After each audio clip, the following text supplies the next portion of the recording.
Bum bum bum bum bum bum bum bum bum bum bum bum.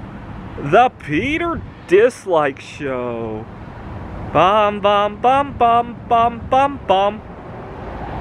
So an analogy to how the FDIC is bailing out all these failed banks came up today. It's probably not an analogy you would normally think of. I really despise people who text and drive. I see too many people driving erratically, and then I look out my window, and it's because they got something else going on in their car. Texting, eating.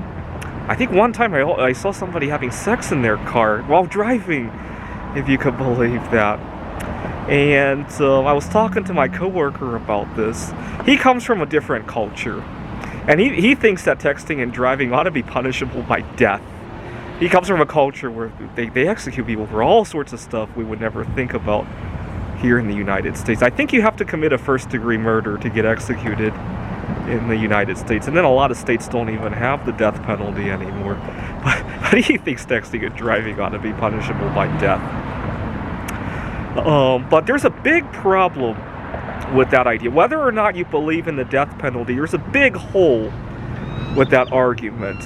Whether or not you like texting and driving or not, there's a very big hole with that idea. I'll let you pause the video to think about why this is not a great idea, whether or not you're pro or against capital punishment. Well, the big problem is, put yourself in the shoes of a criminal who's texting and driving, and they see the flashing lights go off behind them. What do they do now? Well, they might as well tear up the highway to try to get away from that now, right? They have nothing to lose at that point, right? And it reminds me of how the FDIC is operating. Right now, they're bailing out all the banks, so instead of people who deposited money with Sam Bankman-Fried, instead of them losing money, now it's everybody who gets to collect the losses, right, in terms of inflation.